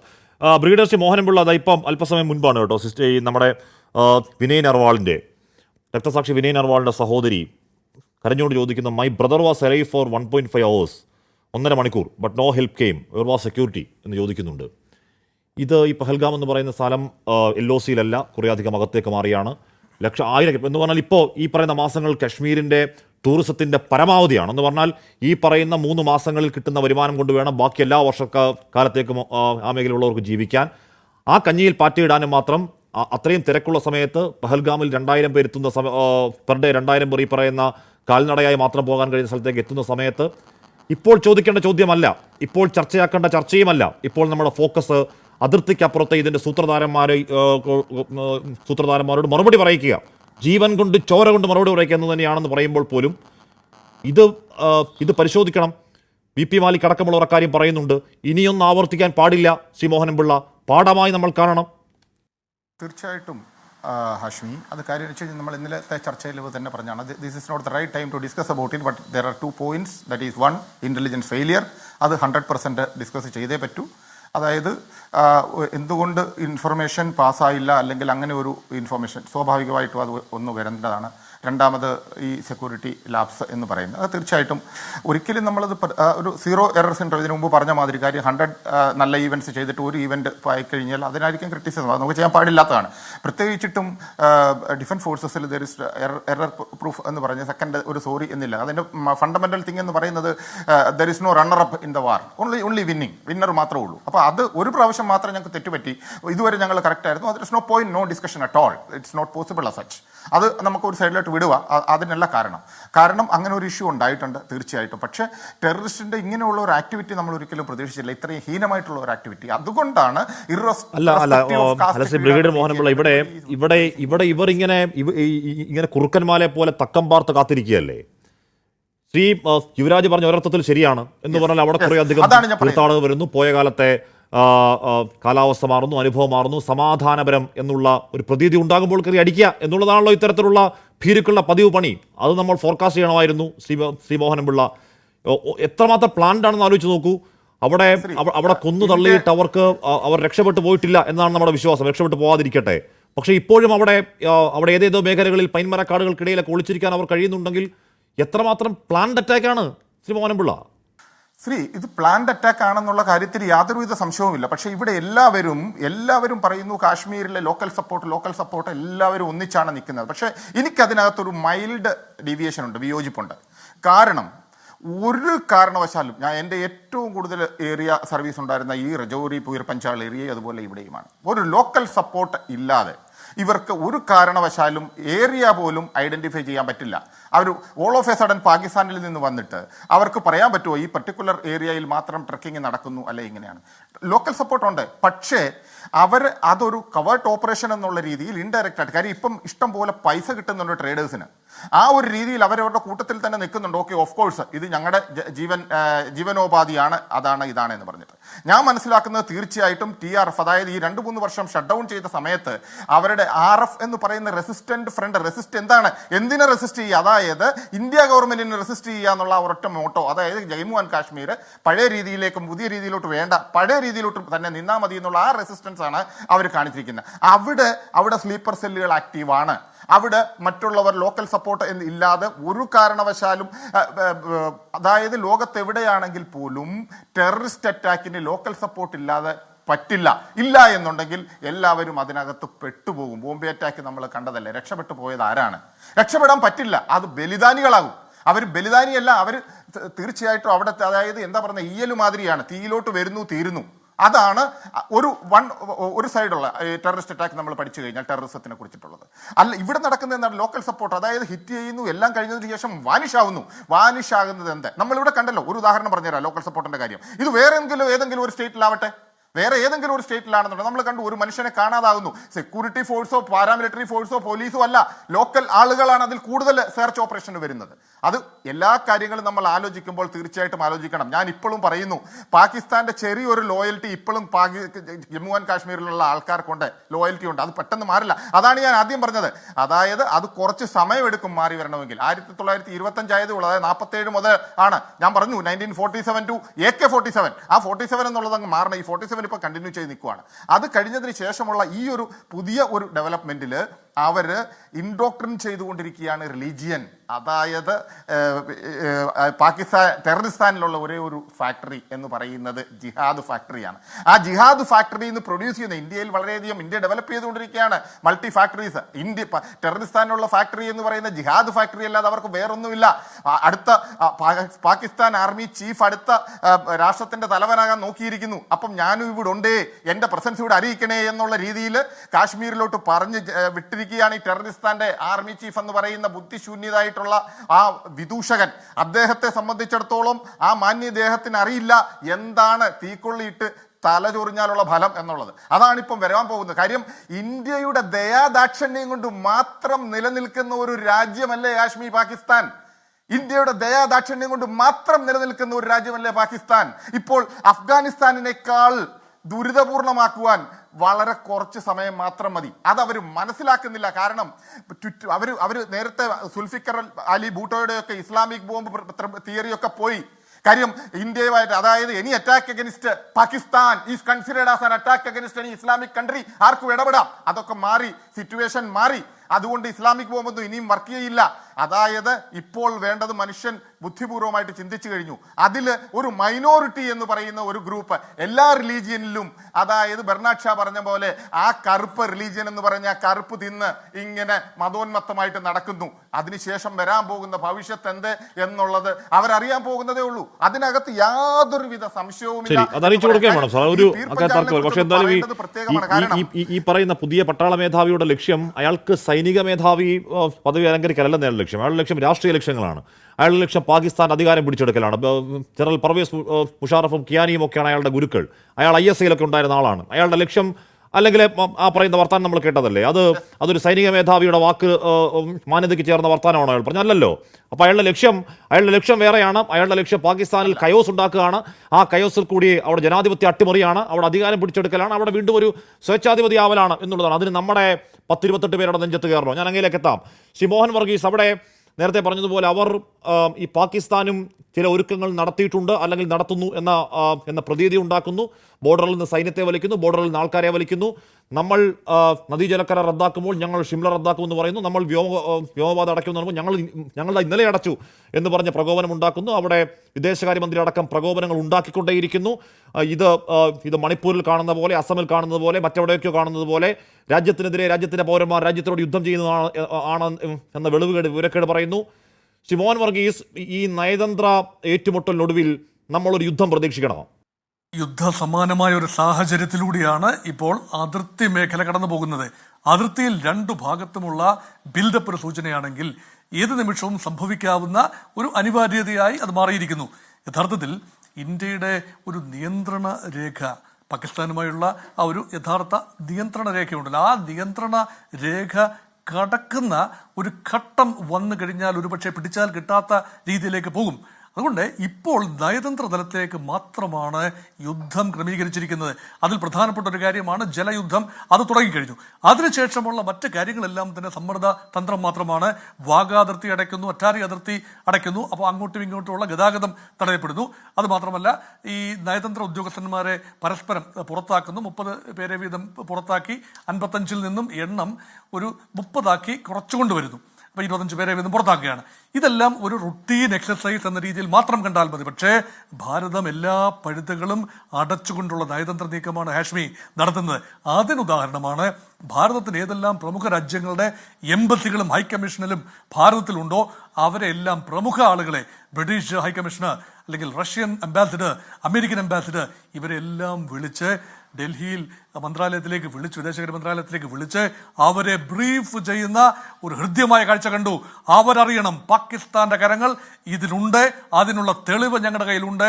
ആ തെളിവ് എന്ന് പറയുന്നത് പാകിസ്ഥാൻ ഉള്ളിൽ നിന്ന് വന്ന തെളിവുണ്ട്, കാശ്മീരിൽ നിന്ന് സ്വീകരിച്ച തെളിവുണ്ട്. പാകിസ്ഥാൻ ഉള്ളിൽ നിന്നുള്ള തെളിവ് എന്താണ്? 2 പ്രധാന തെളിവുകളാണ്. ഒന്ന്, പാകിസ്ഥാന്റെ സൈനിക ജനറൽ 2 പ്രാവശ്യം 2-3 പ്രാവശ്യമായി നടത്തിയ കാര്യമാണ്. നമ്മൾ അദ്ദേഹത്തെ കുറിച്ചാണല്ലോ പറയുന്നത്. അസിം മുനീർ എന്ന് പറയുന്ന പാകിസ്ഥാൻ സൈന്യത്തിന്റെ തലവൻ, അദ്ദേഹം തീർച്ചയായും നേരത്തെ ഹാഷ്മി സൂചിപ്പിച്ചതുപോലെ he may be nursing political objectives. അദ്ദേഹത്തിന് ആത്യന്തികമായി അധികാരം പിടിച്ചൊരു അട്ടിമറിയിലൂടെ സിവിലിയൻ ഭരണകൂടത്തിന് ഇന്ത്യയോട് മുട്ടി നിൽക്കാനാവില്ല. അതുകൊണ്ട് അധികാരം എനിക്ക് തരൂ, ഞാൻ മുന്നിൽ നിന്ന് നയിക്കാം എന്ന് പറയുമ്പോൾ അദ്ദേഹത്തിന്റെ മനസ്സിൽ മൾട്ടി പ്രോൺ സ്ട്രാറ്റജിയാണ്. അദ്ദേഹം ഒരു വ്യക്തിയല്ല, ഒരു സംവിധാനത്തെ നയിക്കുകയാണ്. കാരണം അദ്ദേഹം ഒരു ഇസ്ലാമിസ്റ്റ് ആണെന്ന് ഓർക്കണം ഹാഷ്മി. അദ്ദേഹം സാധാരണ രീതിയിൽ ഒരു മിലിറ്ററി സ്കൂളിൽ പഠിച്ചു വരുന്ന ആള്, ഒരു ബ്രിട്ടീഷ് രീതിയിലുള്ള ട്രെയിനിങ് ആണ്. അതാണ് മുൻപിലുള്ള പർവേസ് മുഷറഫ് ആകട്ടെ, പർവേസ് കിയാനി ആകട്ടെ, ജനറൽ ബാജ്വ ആയിക്കൊള്ളട്ടെ, അതിനു മുമ്പുള്ള സിയാഉൽ ഹക്കോ അല്ലെങ്കിൽ മറ്റുള്ള യാഹ്യ ഖാനോ എല്ലാം തന്നെ എല്ലാ തരത്തിലും പ്രതിരോധകാരി. മോഹൻ വർഗീസ്, എല്ലാ തലത്തിലും പ്രതിരോധകാരി.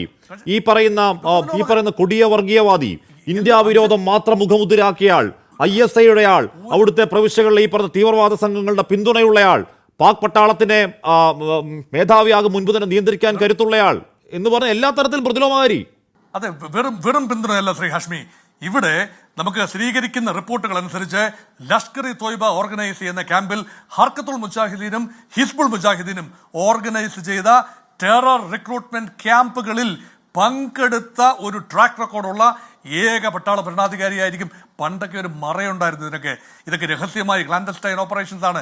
ഇത് ISIയും പാകിസ്ഥാൻ സൈന്യവും ടെററിസ്റ്റ് വിഭാഗങ്ങളും ഒരുമിച്ച് ഇൻ കഹൂത്താണ്. ഇവരെല്ലാം ഒന്നിച്ചു വന്നു. അത് മാത്രമല്ല, ഇപ്പോൾ മറ്റൊരു ആംഗിൾ കൂടി വരികയാണ്.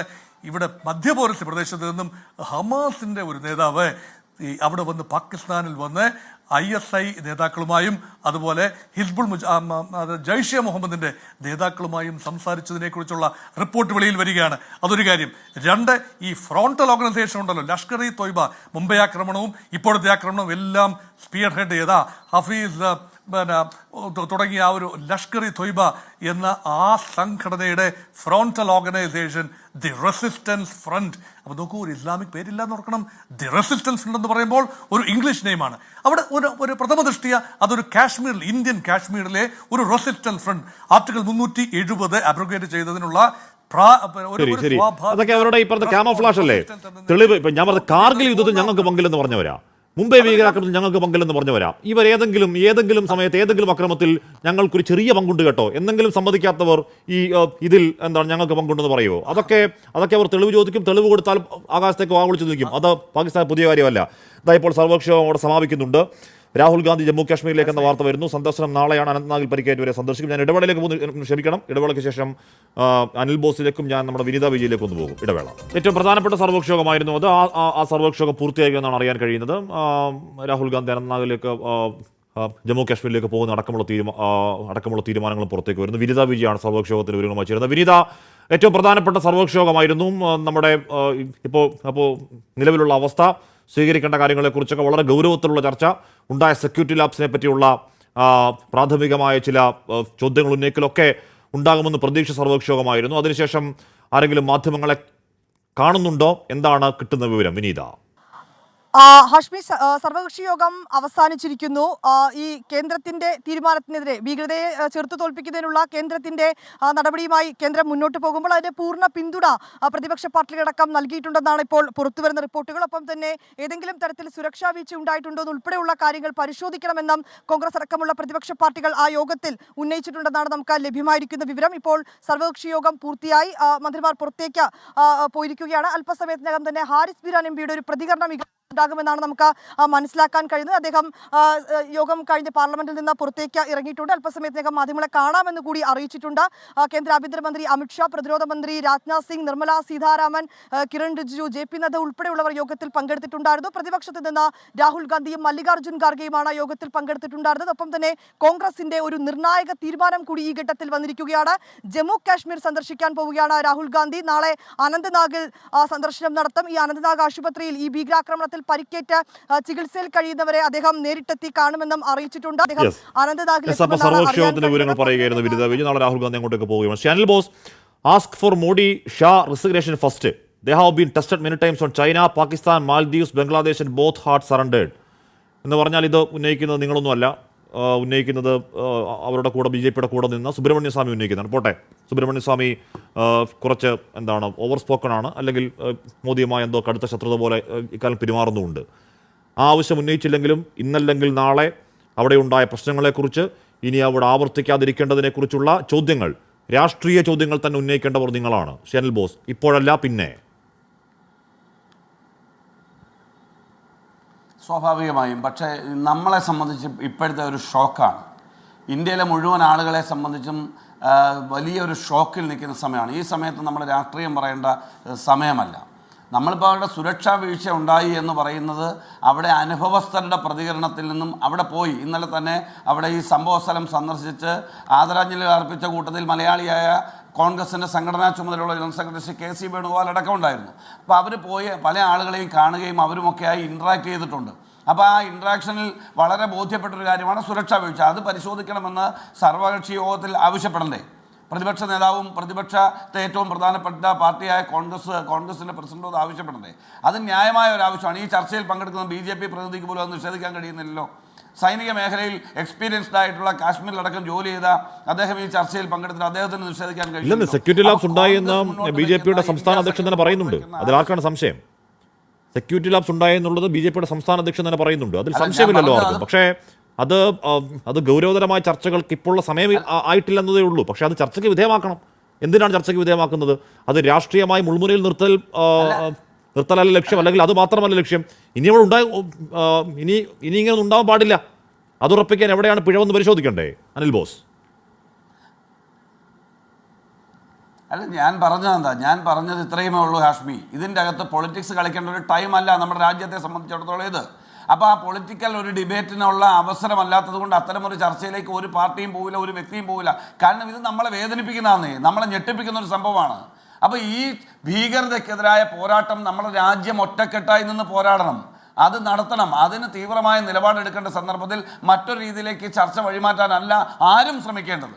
ഇന്ന് നിങ്ങളൊന്ന് ആലോചിച്ച് നോക്കിയേ, കർണാടകയിലെ BJPയുടെ IT സെൽ മേധാവി രാഹുൽ ഗാന്ധി വിദേശത്ത് പര്യടനം പോയത് ഇവിടെ ഇത് ആസൂത്രണം ചെയ്തിട്ടാണെന്ന് പറഞ്ഞ് പോസ്റ്റ് ഇട്ടിരിക്കുന്നു. ഇന്ന് കർണാടക പോലീസ് കേസെടുത്തിരിക്കുന്നു. നിങ്ങളൊന്ന് ആലോചിച്ച് നോക്ക്. ഇപ്പോൾ ഏത് നിലയിലാണ് ഈ വിഷയത്തെ വളച്ചു കൊണ്ടുപോകാൻ ശ്രമിക്കുന്നത്? ഇവിടെ ഒരു മതത്തെ വേട്ടയാടുന്നതിന് ഇപ്പോൾ രാഹുൽ ഗാന്ധി വിദേശ പര്യടനം നടത്തിയത് ഇതെല്ലാം തീരുമാനിച്ചുറപ്പിച്ചിട്ടാണെന്നൊരു BJPയുടെ IT സെൽ മേധാവി പോസ്റ്റ് ഇടുക എന്ന് പറഞ്ഞാൽ എന്താണ് ഇവർ ലക്ഷ്യം വെക്കുന്നത്?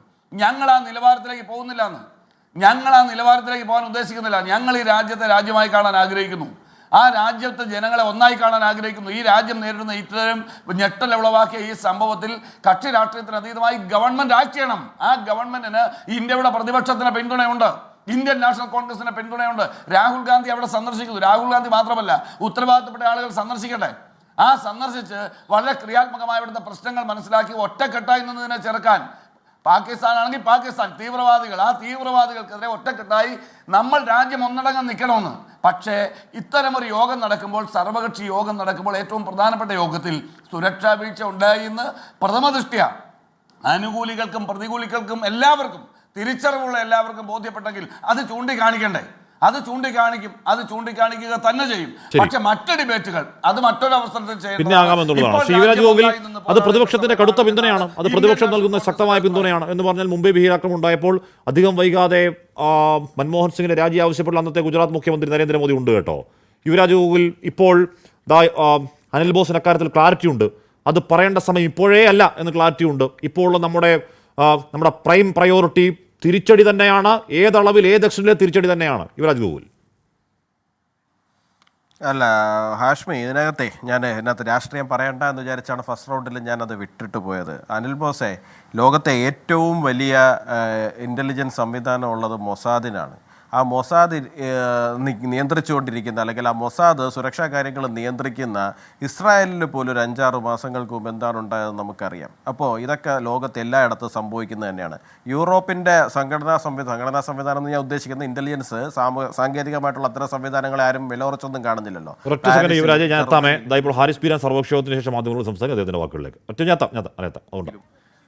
അദ്ദേഹത്തിൻ്റെ മറുപടി ഇത് തന്നെയായിരുന്നു. കാരണം സാധാരണ നിലയിൽ ആ സമയത്ത് അവിടെ തുറന്നു കൊടുക്കാത്തതാണ്. പക്ഷേ ഇപ്രാവശ്യം ഏപ്രിൽ 20-ാം തീയതി തന്നെ വിനോദസഞ്ചാരികൾക്ക് തുറന്നു കൊടുത്തത് അത് സുരക്ഷാ സേനയുടെ അറിവോടെയല്ലായിരുന്നു എന്ന് പറയുമ്പോൾ അതിനകത്ത് ഒരുപാട് അർത്ഥങ്ങളുണ്ട്. ഇല്ല, അങ്ങനെയല്ല ഞാൻ പറഞ്ഞത്. ഇതാണ് അദ്ദേഹം പറഞ്ഞ ഒരു സ്റ്റേറ്റ്മെൻറ്റ്. അപ്പോൾ ആ സ്റ്റേറ്റ്മെൻറ്റിനെ നമ്മൾ ഏത് രീതിയിലാണ് നമ്മൾ എടുക്കേണ്ടത് എന്നുള്ളതാണ്. അത് എന്തുകൊണ്ട് അങ്ങനെ സംഭവിച്ചു എന്നുള്ളതാണ് ഇപ്പോൾ അന്വേഷണ വിധേയമാക്കേണ്ട സംഗതി. അപ്പോൾ അവിടെ സുരക്ഷാ സേന ഉണ്ടായില്ല. കാരണം സുരക്ഷാ സേന ഉണ്ടാവാത്തതിൻ്റെ കാരണമാണ് കേന്ദ്ര സർക്കാരിൻ്റെ ഉദ്യോഗസ്ഥൻ ആ മീറ്റിങ്ങിൽ നമ്മളെ ധരിപ്പിച്ചത്. അതിനുശേഷം എല്ലാവരും സംസാരിച്ചു. പ്രതിപക്ഷ നേതാക്കന്മാരായിട്ടുള്ള ശ്രീ മല്ലികാർജ്ജുൻ ഖാർഗെയും അതേപോലെ തന്നെ ശ്രീ രാഹുൽ ഗാന്ധിയും സംസാരിച്ചു. എല്ലാ രാഷ്ട്രീയ പാർട്ടികളുടെയും നേതാക്കന്മാർ സംസാരിച്ചു. എല്ലാവരും ഒറ്റക്കെട്ടായിട്ട് ഈ പറഞ്ഞ പോലെ അസന്നിഗ്ധമായിട്ടുള്ള ഒരു സപ്പോർട്ട് സർക്കാരിന് കൊടുത്തു. പക്ഷെ അതോടുകൂടി തന്നെ പല രീതിയിലുള്ള നിർദ്ദേശങ്ങളും മുന്നോട്ട് വെച്ചു. പല രീതിയിലുള്ള ചോദ്യങ്ങൾക്ക് ഉത്തരം കിട്ടാൻ വേണ്ടിയിട്ടുള്ള രീതിയിൽ ചോദ്യങ്ങളും വെച്ചു. അപ്പോൾ മുസ്ലിം ലീഗിന് വേണ്ടി ഞാൻ 2-3 കാര്യങ്ങൾ വെച്ചതെന്ന് പറഞ്ഞു കഴിഞ്ഞാൽ, ഒന്ന്, ഇതിപ്പോൾ ഈ അടുത്ത കാലത്ത് നമ്മുടെ രാജ്യത്ത് ഉണ്ടായതിൽ വെച്ച് ഏറ്റവും വലിയൊരു ഭീകരാക്രമണം തന്നെയാണ്, തീവ്രവാദ ആക്രമണമാണ്. അതുകൊണ്ട് തന്നെ അത് ചർച്ച ചെയ്യാൻ വേണ്ടിയിട്ട് ഒരു അടിയന്തരമായിട്ട് പാർലമെൻറ്റിൻ്റെ സെഷൻ വിളിച്ചു കൂട്ടണം എന്നുള്ളൊരു ആവശ്യമാണ് ആദ്യമായിട്ട് ഉന്നയിച്ചത്. രണ്ടാമത്, ഇതേപോലത്തെ അടിയന്തരമായിട്ടുള്ള യോഗത്തിലെല്ലാം തീരുമാനമെടുക്കേണ്ടത് നമുക്കറിയാം നമ്മുടെ പ്രധാനമന്ത്രിയാണ്. അപ്പോൾ പ്രധാനമന്ത്രി എന്തുകൊണ്ട് ഈ യോഗത്തിൽ സംബന്ധിച്ചില്ല എന്നുള്ളത് പ്രതിപക്ഷത്തിൻ്റെ ഒരു പൊതുവികാരമായിരുന്നു. ആദ്യം ശ്രീ മല്ലികാർജ്ജുൻ ഖാർഗെ തന്നെ അത് ഉന്നയിച്ചു. പിന്നീട് പല പ്രതിപക്ഷാംഗങ്ങളും, ഞാൻ ഉൾപ്പെടെയുള്ള പ്രതിപക്ഷാംഗങ്ങൾ അത് ഉന്നയിച്ചു. ഇന്ന് ബീഹാറിൽ തെരഞ്ഞെടുപ്പ് യോഗത്തിൽ പ്രസംഗിക്കുന്ന പ്രധാനമന്ത്രിയെ നമ്മൾ കണ്ടു. അപ്പോൾ ഈ ഒരു യോഗത്തിനേക്കാളും വലിയ യോഗമായിരുന്നോ ബീഹാറിൽ, അല്ലെങ്കിൽ ഈ യോഗത്തിന് അത്രമാത്രം പ്രാധാന്യമുണ്ടായുള്ളൂ എന്നുള്ള കാര്യങ്ങളാണ് നാം അന്വേഷിച്ചത്. എന്തുകൊണ്ട് പ്രധാനമന്ത്രി അവിടെ വന്നില്ല? കാരണം തീരുമാനം അൾട്ടിമേറ്റ്ലി എടുക്കേണ്ടത് പ്രധാനമന്ത്രിയാണ് എന്നുള്ളതിനാൽ. സർവകക്ഷി യോഗം പൂർത്തിയായതിനു ശേഷം ഹാരിസ് ബീരാൻ എം പി മാധ്യമങ്ങളോട് സംസാരിക്കുക. അദ്ദേഹം പറഞ്ഞത് പ്രകാരം ഈ പറയുന്ന ചോദ്യങ്ങൾ ആ യോഗത്തിൽ ഉയർന്നിട്ടുണ്ട്. എന്തുകൊണ്ട് ഏറ്റവും നിർണായകമായ യോഗത്തിൽ പങ്കെടുക്കാതെ പ്രധാനമന്ത്രി ബീഹാറിൽ തെരഞ്ഞെടുപ്പ് റാലിയിലേക്ക് പോയി? തെരഞ്ഞെടുപ്പ് റാലിയാണോ എന്ന് വ്യക്തിപരമായി എനിക്കറിയില്ല. പക്ഷേ ഹാരിസ് ബീരാൻ പറയുന്നത് അവിടെ ബീഹാർ തെരഞ്ഞെടുപ്പിൻ്റെ റാലിയാണെന്ന് പറയുന്നു. എന്തുകൊണ്ട് അവിടെ പോയി? അത്ര വില കൊടുക്കുന്നുള്ളൂ തുടങ്ങിയ ചില ചോദ്യങ്ങൾ ഒരുപക്ഷെ വരും ദിവസങ്ങളിൽ ചർച്ചയായേക്കാവുന്ന ചില ചോദ്യങ്ങൾ ഉന്നയിക്കുകയായിരുന്നു സർവകക്ഷി യോഗം കഴിഞ്ഞിറങ്ങി ഹാരിസ് ബീരാൻ എം പി. എന്തായാലും ആ ചർച്ചകൾ തുടരട്ടെ. അല്ലെങ്കിൽ ഈ പറഞ്ഞ തിരിച്ചടി നമ്മുടെ ഫസ്റ്റ് പ്രയോറിറ്റി ആകുമ്പോൾ തന്നെ ഇനി അവിടെ ഇങ്ങനെയൊന്നും ഉണ്ടാവാതിരിക്കാനുള്ള ചർച്ചകൾ അനിവാര്യവുമാണ്. എൻകൗണ്ടർ പൂർണ്ണമാകുന്നു. Good night.